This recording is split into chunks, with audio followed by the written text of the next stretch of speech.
નમસ્કાર વિદ્યાર્થી મિત્રો, આજે આપણે ધોરણ 10 ગણિતનું ચેપ્ટર નંબર 2 ની શરૂઆત કરી રહ્યા છીએ. ચેપ્ટરનું નામ છે બહુપદીઓ. હવે આ ચેપ્ટરની પ્રાથમિક માહિતી એ આપણે ધોરણ 9 ની અંદર ભણી ચૂક્યા છીએ, બરાબર. એટલે બહુપદી વિશેનું થોડુંક સામાન્ય જ્ઞાન એ આપણને ખબર જ છે. એટલે આપણે થોડા બે ટોપિક જૂના ચલાવીએ છીએ અને પછી નવું શરૂ કરીએ. તો સૌ પ્રથમ કે બહુપદીની ઘાત. તમે આવું સાંભળ્યું હશે, એક ઘાત બહુપદી, દ્વિઘાત બહુપદી, ત્રિઘાત બહુપદી, બરાબર. તો આ બહુપદીની ઘાતને આધારે છે. તો પહેલા તો પ્રશ્ન એ આવે કે બહુપદીની ઘાત કોને કહેવાય? તો બહુપદીની ઘાત એટલે શું? તો કે જો p of x, અને આપણે કહીએ છીએ p of x A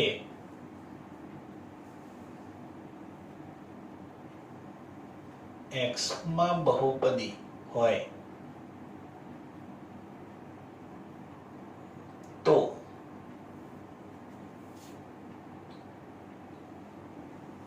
p of x માં x ની મહત્તમ ઘાતને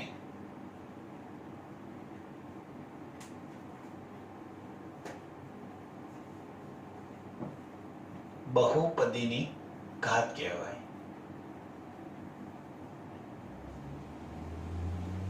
જો p of x A x માં બહુપદી હોય, એટલે આ p of x એ બહુપદી હોય, તો આ x ની જે મહત્તમ ઘાત હોય, મહત્તમ એટલે કે દાખલા તરીકે આવી રીતે આપ્યું હોય કે 3x² + 2x + 1, તો આ x ની મહત્તમ ઘાત કેટલી થઈ? તો 2. તો એ મહત્તમ ઘાતને બહુપદીની ઘાત કહે છે. હવે ઘાતને આધારે બહુપદીના આપણે પ્રકાર પાડીએ. તો એક ઘાતવાળી બહુપદી, જેને આપણે સુરેખ બહુપદી કહીએ, તો સુરેખ બહુપદીનું બીજું નામ પૂછે તો એક ઘાત બહુપદી કહેવાય. તો એક ઘાતવાળી બહુપદીને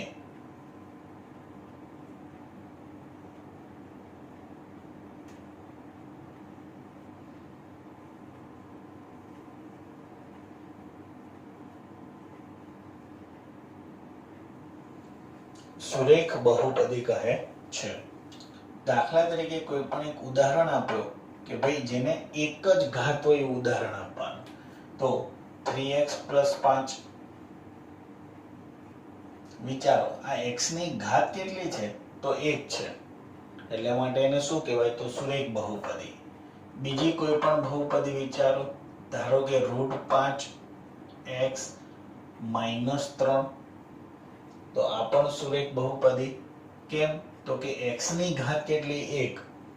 આ 5 રૂટ છે એટલે 5 ની 1/2 ઘાત છે, 1/2 ઘાત. પણ આપણે એનાથી કોઈ મતલબ નહીં, આપણે તો આ x સાથે અત્યારે જોવાનું કે x ની ઘાત કેટલી? 1, જે આપણે લખતા નથી, પરંતુ ઘાત અત્યારે કહેવાય કેટલી? તો 1. તો આને શું કહેવાય? તો સુરેખ બહુપદી કહેવાય. ઘણીવાર MCQ ની અંદર પૂછાય છે કે નીચેનામાંથી સુરેખ બહુપદીનું વ્યાપક સ્વરૂપ કયું છે? ઓળખો. તો આ સુરેખ બહુપદીનું વ્યાપક સ્વરૂપ x + b છે. હવે આ x + b ખરું, પણ એના માટેની શરત છે કે a અને b એ વાસ્તવિક સંખ્યાઓ હોવી જોઈએ. એ શું હોવી જોઈએ? વાસ્તવિક સંખ્યાઓ હોવી જોઈએ. બીજું કે a ≠ = 0 હોવું જોઈએ. એટલે આ a ક્યારે પણ 0 ન હોય, એટલે કે શૂન્યતર હોવો જોઈએ. ફરીથી આવો પણ પ્રશ્ન પૂછે કે સુરેખ બહુપદીનું વ્યાપક સ્વરૂપ ax + b છે, તો નીચેનામાંથી કઈ શરત સાચી છે? તો આ શરત સાચી. આ શરત શું છે? a b એ વાસ્તવિક સંખ્યાઓ છે અને a ≠ = 0 છે. ચાલો, ત્યારબાદ છે દ્વિઘાત બહુપદી. તો એક ઘાત વાળી, તો હવે એવું લખી શકીએ ને કે જે બહુપદીની 2 ઘાત હોય.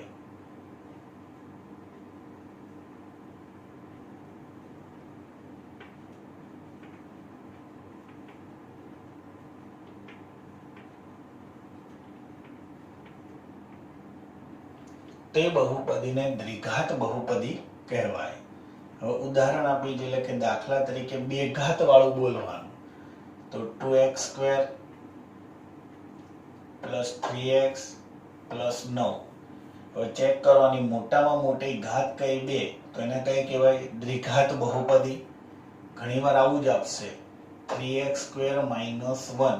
બે પદ આપ્યા છે, તો વિચારો આ દ્વિઘાત કહેવાય કે ના કહેવાય? તો ઘણા વિદ્યાર્થીઓ કહેશે ના કહેવાય, પણ કહેવાય. કેમ? આપણે તો ઘાતથી મતલબ છે, તો ઘાત કેટલી છે આની? 2, તો એને દ્વિઘાત બહુપદી કહેવાય.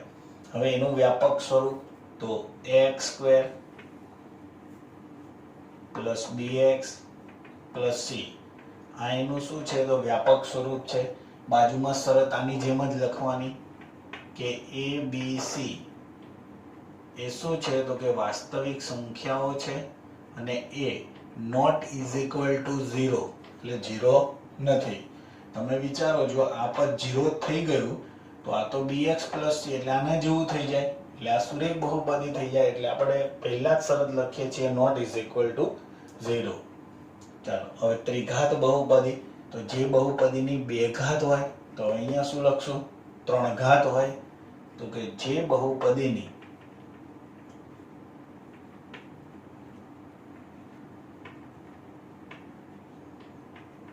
ઘાત 3 હોય તે બહુપદીને ત્રિઘાત બહુપદી કહેવાય. એનું પણ દાખલા તરીકે 3x3 2x² + x - 2. ચેક કરો, ઘાત કેટલી છે? તો 3 ઘાત છે, એટલે કઈ કહેવાય? ત્રિઘાત બહુપદી કહેવાય. બીજું ઉદાહરણ લખી નાખીએ કે 3x3 - 8 કઈ કહેવાય? ત્રિઘાત કહેવાય. કેમ? ઘાત 3 છે, પદ ભલે 2 રહ્યા, પદથી આપણે કોઈ લેવા દેવા નથી. આને તમે જો બીજી રીતે લખવું હોય ને તો -8 છેલ્લે લખીશું, પણ આને ઉતરતા ક્રમમાં ઘાત લખવી છે તો કઈ રીતે લખાય? તો અહીંયા 0x² ચડાવી દો, 0x અને છેલ્લે આપણે શું લખ્યું હતું? -8. એટલે જો ઘાત 3 છે, 2 છે, આની નથી, તો એનો મતલબ 1 છે.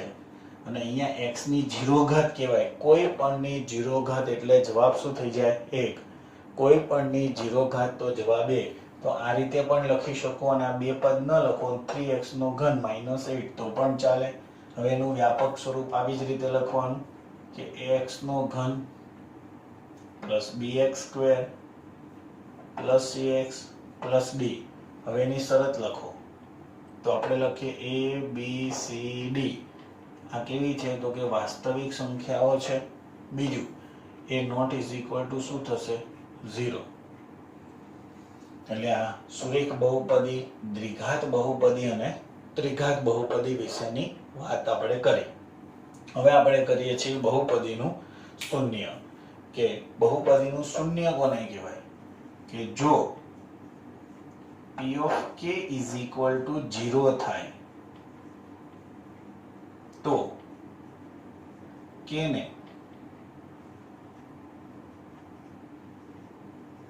બહુપદી p of x નું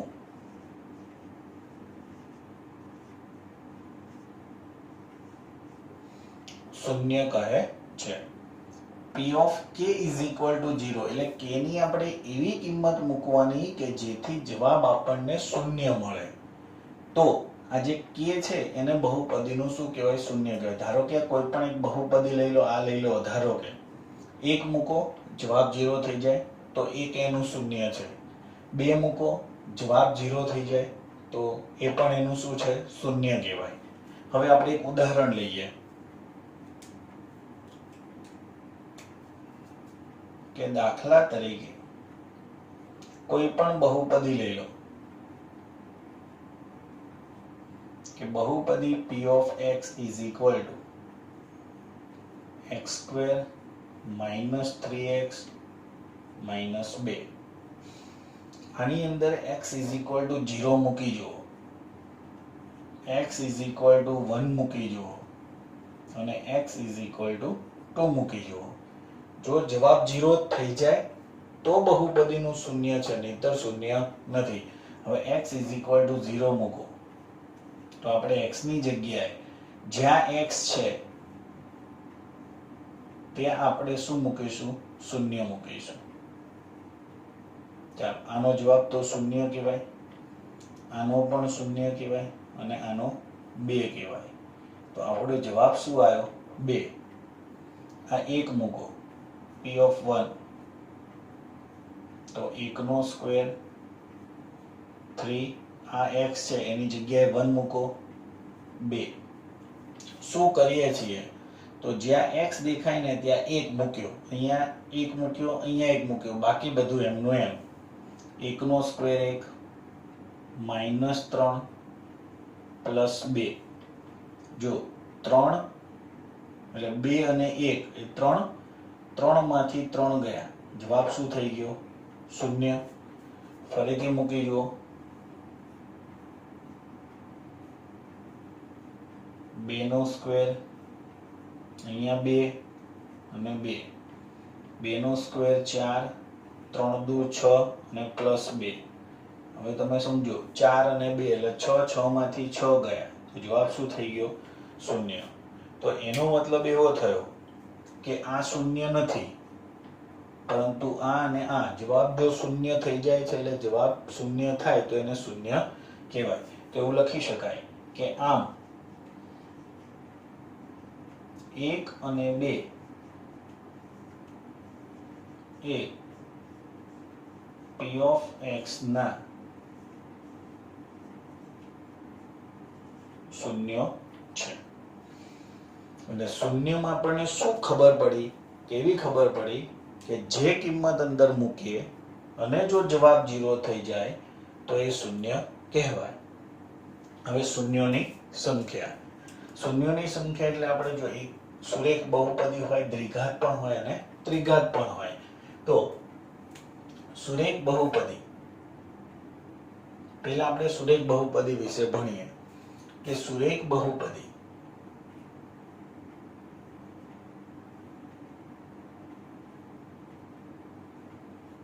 ચાલો, સુરેખ બહુપદી એટલે કઈક લઈએ છીએ આ કે p(x) =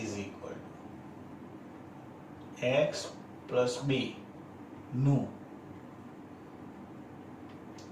ફક્ત એક જ શૂન્ય છે. હવે સુરેખ બહુપદી હોય તો એનો શૂન્ય કેટલા મળે? તો એક જ મળે. તો એ શૂન્ય બરાબર -b/a લખાય. હવે સમજો આ -b એ શું છે? તો પહેલા તો માઈનસ લખી નાખો. આ b એ શું છે? તો આ છેલ્લું પદ એટલે જો અહીંયા તમે સમજો કે 3x + 5 એટલે 5 છે, તો આને અચળ પદ કહેવાય. એટલે આપણે છેલ્લું પદ કયું છે? તો અચળ પદ.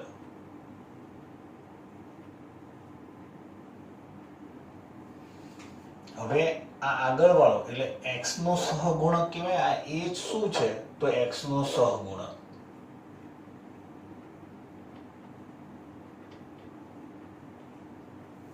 x નો સહગુણક. સુરેખ બહુપદીનું શૂન્ય જ્યારે પણ શોધવાનું કે ત્યારે -b/a, b/a અને આગળ માઈનસ. ચાલો, આવી રીતે સુરેખ બહુપદી હતી.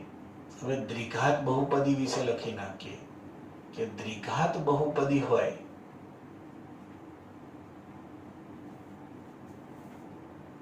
ને વધુમાં વધુ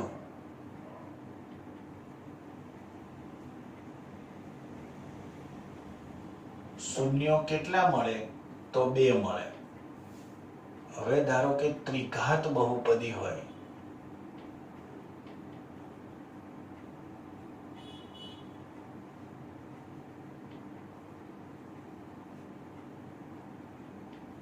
વધુમાં વધુ શૂન્યો કેટલા મળે? તો 3 મળે. વધુમાં વધુ એનો મતલબ શું? કે 3 મળે અથવા 3 થી ઓછા મળે, પણ 3 થી વધારે ન મળે. ત્રિઘાત બહુપદીને વધુમાં વધુ 3 શૂન્ય હોય, 4 ન હોય, 3 હોઈ શકે, 3 કરતા ઓછા પણ હોઈ શકે. એટલે સુરેખ બહુપદીને એક જ શૂન્ય હોય, દ્વિઘાત બહુપદીને 2 હોઈ શકે અને ત્રિઘાત બહુપદીને વધુમાં વધુ 3 શૂન્ય હોઈ શકે. હવે એના પછીનો મુદ્દો છે બહુપદીના શૂન્યનો ભૌમિતિક અર્થ. બરાબર, કે ભૌમિતિક અર્થ સમજાવીએ. આપણે આલેખ દોરીએ છીએ તો એની રીતે કે સુરેખ બહુપદી કઈ લઈએ? સુરેખ બહુપદી હોય તો ax + b. શરત શું હતી? a not is equal to 0 માટે y બરાબર x + b નો આલેખ. આપણે આને આલેખ દોરીએ તો x અક્ષને એક બિંદુમાં છેદે. હવે સાંભળજો, આ સુરેખ બહુપદીનો આલેખ x અક્ષને એક બિંદુમાં છેદે. એક બિંદુમાં છેદે ત્યારે એના યામ શું આવે? તો એક યામ શું આવે કે બહુપદીનું જે શૂન્ય થતું હોય એટલે -b/a આવે. બીજું શું આવે? તો 9મા ધોરણમાં આપણે એવું શીખ્યા કે જો આલેખ x અક્ષને છેદે તો એનો y યામ, અને y યામ કહેવાય, એ શૂન્ય આવે. જો આલેખ x અક્ષને છેદે તો y યામ શૂન્ય આવે, અને y અક્ષને છેદે તો એનો x યામ શું આવે? શૂન્ય આવે. માં છેદતી રેખા છે.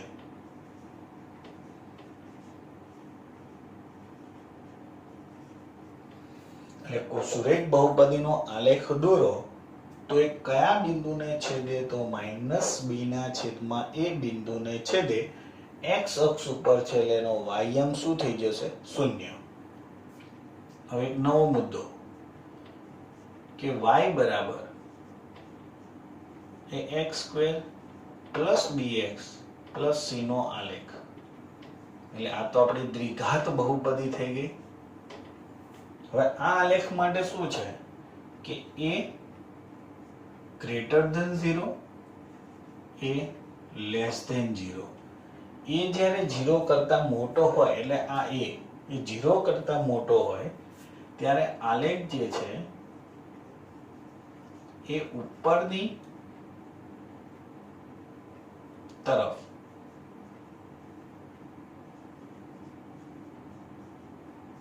ખુલ્લો વક્ર મળે, અને એ 0 કરતા નાનો હોય ત્યારે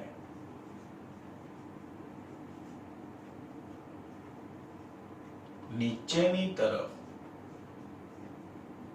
ખુલ્લો વક્ર મળે. ઉપરની તરફ ખુલ્લો વક્ર એનો અર્થ શું? તો જ્યારે આપણે આવો આલેખ દોરીએ ત્યારે એ આલેખ હંમેશા આવા શેપમાં હશે. એટલે ઉપરની તરફ, અને આ જે છે એ શું હશે? નીચેની તરફ મળશે.